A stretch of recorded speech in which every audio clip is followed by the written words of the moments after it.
We traveled 5 hours from El Nido to reach a certain point in Puerto Princesa where we were picked up by the van that will take us to the underground river. My name is Dave and I'm one of the tour guides of Puerto Princesa. From here to Sabang, 45 minutes pa po ang ating travel time. Ang ating tour ngayon ay maghapon po tayo magkakasama. Sa loob po ng kuweba, imagine nyo po may nakitang baboy damo sa loob ng napakadilim na kuweba na yan. And this is about 3.2 kilometers longest cave in the Philippines and one of the longest in the world. Pero yung kayang abutin po ng boat na 4.3 kilometers na consider po yun as the longest navigable using paddle boat in the world po ito at in the world. Yun po. Pero yung pinakadulo kasi mas marami rin mas mahabang kuweba. Yung gamit lang yung bangka mas mahaba ito. Yan. We paid 2,500 pesos each for this trip that is inclusive of an English-speaking tour guide, audio guide, insurance provided by the operator, round-trip air-conditioned van transfers, lunch, underground river visitor entry permit, and lastly, environmental and terminal fees. Before going to the underground river, you have an option to first explore Ugong Rock. I have a separate vlog featuring Ugong Rock adventures, so please check that out. Hey guys, time check, it's 12 noon. Nandito na kami sa Sabang Port and we will have our lunch here before going to underground river. So yung binayaran namin na 2,500, included na doon yung lunch with Keisha. Ayan. So, that's it guys!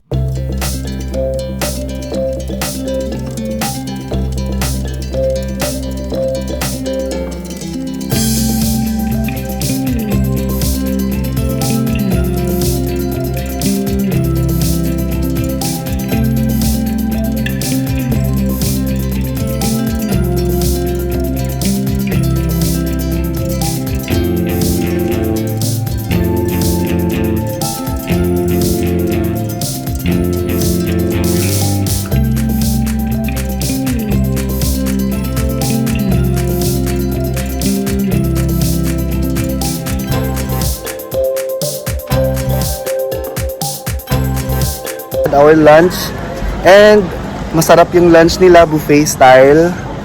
Madaming mga choices na mga viands nila and bottomless din yung drinks nila. So ayan ang Sabang Port. So ito yung drop off area going to the underground river. Ayan. So dyan kami sasakay sa isa sa mga boats na yan. Ayan. We are now heading to the drop off area going to the underground river. Ayan. So ready na kami guys for another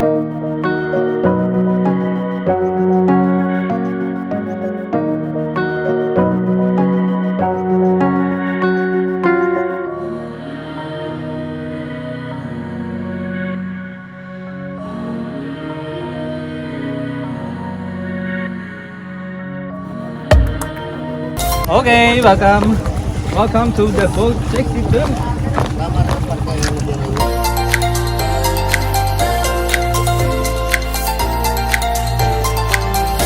We are now here inside the boat.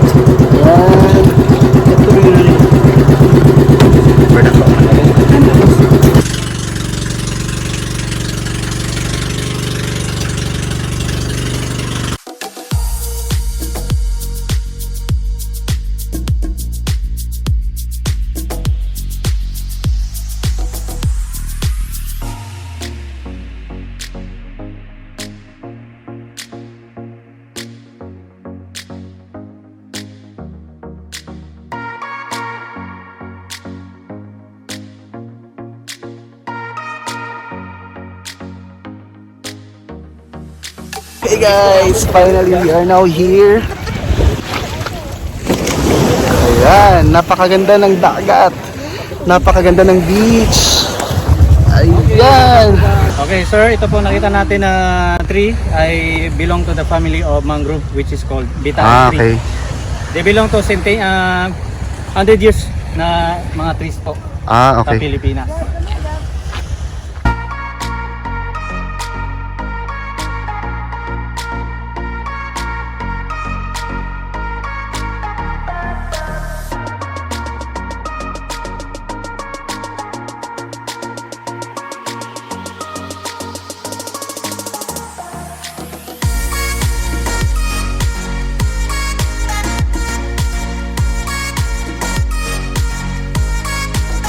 ito ay ratan. Longest vine in the world. Okay. And then, do you know the English of this? Ratan? English ng ratan? Apo, Hindi. matigas yan. Makunat yan. Ang English ng ratan is ratan. Nag-joke siguro. Ratan. Oo. So, 5 minutes walking lang naman going to the cave entrance. Okay po. I'm going to show you the award. This is the bronze award to the 7 new wonders. 4 years campaign. There are 3 ways to vote. Online voting, internet. You come here, yung personal voting, tapos may login, and then text vote. That's 3 ways to vote in the your bet in the 7 wonders. To the public, 1971, 3901 hectares only. So to expound, they need to add more 22,000 hectares, 202. And then not only that, yung Bloomsfield Mountain at saka St. Paul Mountain, they found 174 birds, 38 mammals, 28 reptiles, 12 amphibians. 174 And birds? then yung Miocene age na ito, yan that contributes and add to the 7 wonders na highlights. Serenia fossil. So sa today, it's sikaw fossil. Okay, let's go po. So sorry, I cannot name all the trees around this area. Yung kilala ko lang dito yung mangga. Saka yung may mga pangalan. Kalimutan.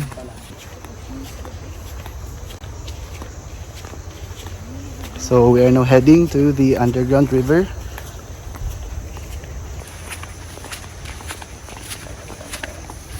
Doklitan. Amoy niyo po yung maniki. Pipili na ba? Opo. Okay. Ha? 7. Ano po? Para ano po to? 13 po sa amin lahat. Ano po? Audio device yan mag-explain. Oh, okay. Amazing. Okay, welcome to the cave entrance. Mixed po ito. This is brackish water. So, salt water from the open sea outside. Inside naman, this is fresh water. Fresh water. Combined brackish water. Bukana. Ganun. Bukana. And then, there's a picture. One of the biggest in the world na estuary. In Tagalog, Bukana. Meeting point where the salt and fresh water meets. Okay. This way. Watch your steps po, ma'am sir. And let's have a short picture. Uy, may nag-base doon.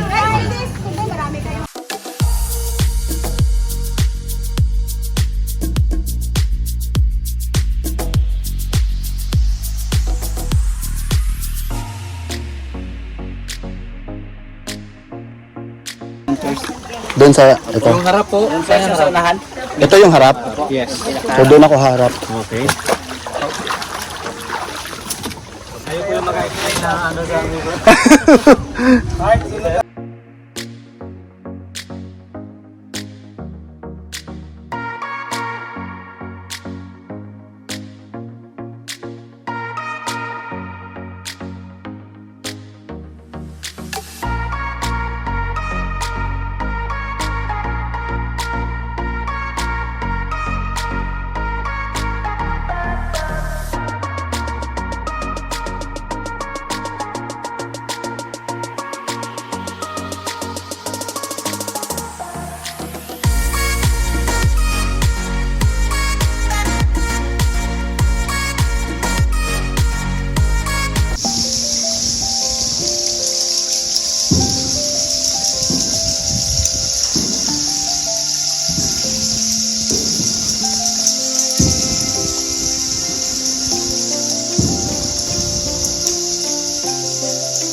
Yes.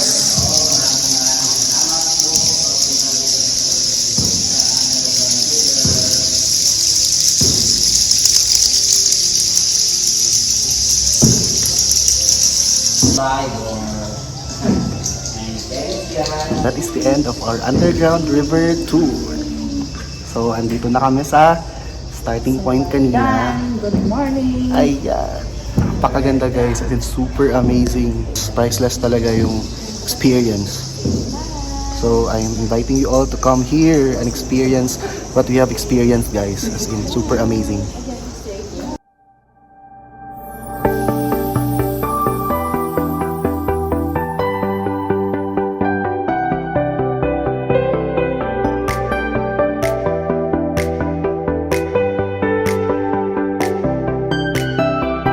We are back after mga 40 minutes in kuya, no? 40 to 45 minutes. This is the anatomy or the geological monument ng underground. Ito po yun. So the age of the limestone here is between 20 to 30 million years old. So present time, Pilipinas, back in time, 30 million. Palawan po was the first islands of the Philippines. Okay, dito naman tayo sa kabila. You start from the 0 kilometer to 1.5 Regular tour for the guest, and then special permit 4.3 kilometers, and then the fossil found in around 3.6 kilometers in this area. Fossil of Australia, or in Tagalog, sikaw. Tapos, 1 person to 4 persons, you pay 4,000, and then 5 to 8, 8,000 for the rock pile tour special permit. Then you go down, and then this is considered as the longest navigable subterranean river in the world po. And then, you go down, and then swim, and then walk. May swimming na part. Opo, kasi medyo masikip-sikip na. Tapos, pagdating mo na sa unahan, open na naman yan. Dry and water pa rin ulit. And then, until you reach the 8.2 kilometers. And going down, another mga caves dyan, and then going up. That totals the 21 kilometers. Newly discovered. By La Venta. Yes, sir? Dito sir, may mga, ayan po, yung mga crack na yan, mga open chambers yan, gallery. Yan po, yun lang po, wala nang ano. Okay. So monitor lizards can grow up to 3 meters in length. They are scavengers. Tapos po, they eat dead animals. Dead animals. Only. So, especially rotten animals na, kulok na. Yan po, okay. So 2 meters pala, up to 50 kilograms. Makagamit ng motorized boat, pwede tayong lumakad pabalik ng 2 to 3 hours. That is the harder way. Pag motorized boat, the easy way, this is the harder way going back to the port.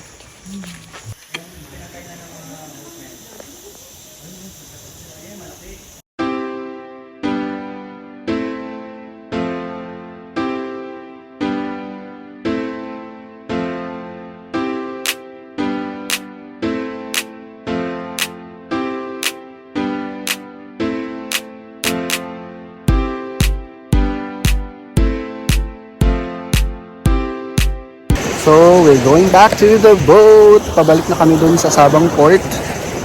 So, that would be the end of our underground river tour.